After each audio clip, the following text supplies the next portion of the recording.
The Reg Weaver Award is presented to a nominee whose activities around closing the poverty gaps for children in America and around the world have made a significant impact in helping poor students and eliminating poverty. This year's recipient is from Georgia. Hi, I'm Calvin Rollins, President of the Georgia Association of Educators. Our honoree has covered all corners of the globe to improve the lives of vulnerable citizens. He is a tireless humanitarian and a fearless activist for social justice and peace. President Jimmy Carter.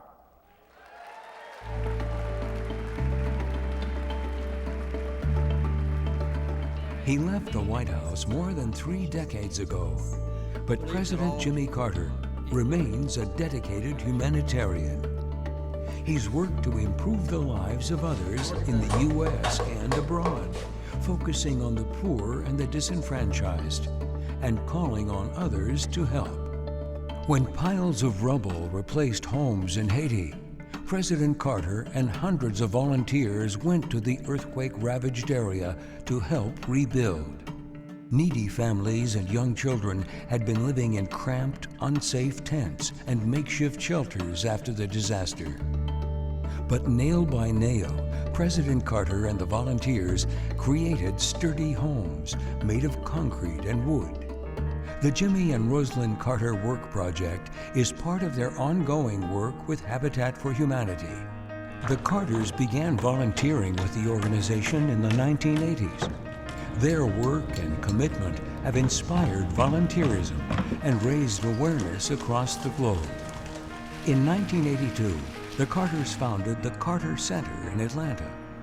Their goal is to focus on action, not policy. The center has worked to end unnecessary human suffering, resolve conflicts, and improve health, improving the quality of life for people in more than 70 countries. President Carter has heard the heart-wrenching cries of suffering children firsthand. This child in Africa is suffering from the painful and debilitating guinea worm disease. More than 20 years ago, President Carter and the Carter Center launched an effort to eradicate the disease. It comes from drinking stagnant, contaminated water.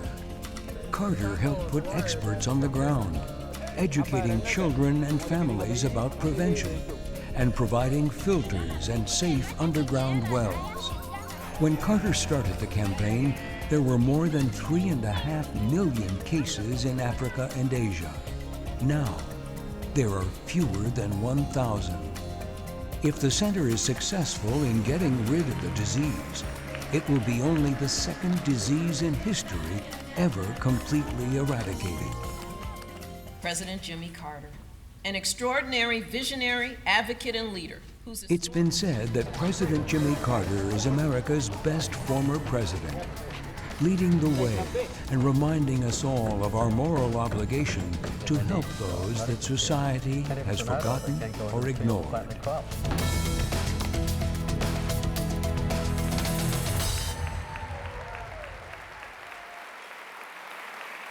Accepting the award on behalf of his grandfather is Senator Jason Carter.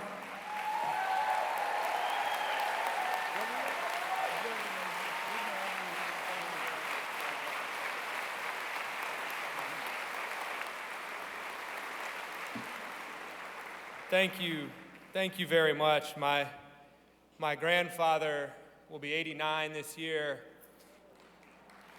in October.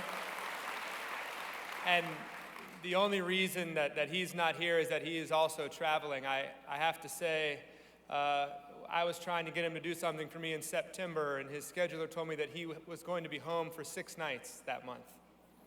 So he is moving around. I'll also say this, he was the President of the United States, and he received the Nobel Peace Prize, but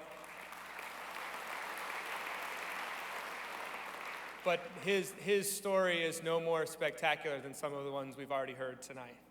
And it's an honor for me to be here at this event. And while it's my first event at the NEA Civil and Human Rights Dinner. It won't be my last, and next time I'll say it right.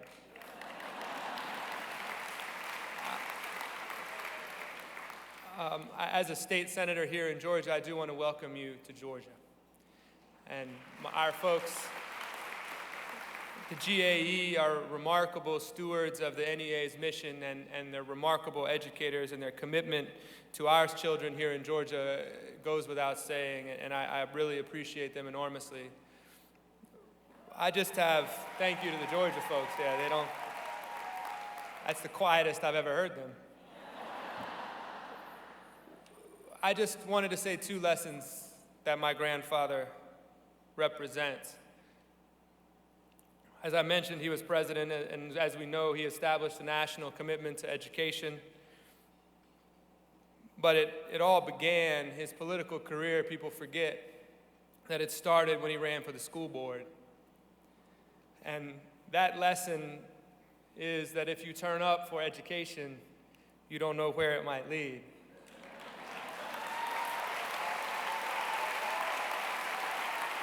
And the second lesson is that he went to a high school where he graduated with fewer than 20 people. And there was a small town in Plains, Georgia. He keeps asking me, I have children that are 6 and 4, and he keeps wondering how long they've had shoes. I said, we got him shoes pretty early, Papa. He didn't get his till he went to school. But he had a teacher there. And when he gave his inaugural address, he quoted his teacher, Miss Julia Coleman. When he received the Nobel Peace Prize, he quoted his teacher, Miss Julia Coleman. And what she said to him when he was a little boy is that if he wanted to be the President of the United States, he could be.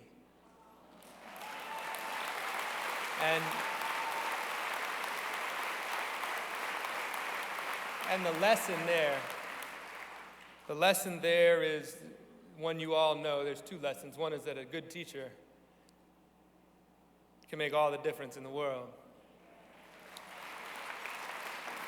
And the other lesson is that when you all look out at your students and tell them that they can do anything that they want, that they can be the President of the United States, it's true.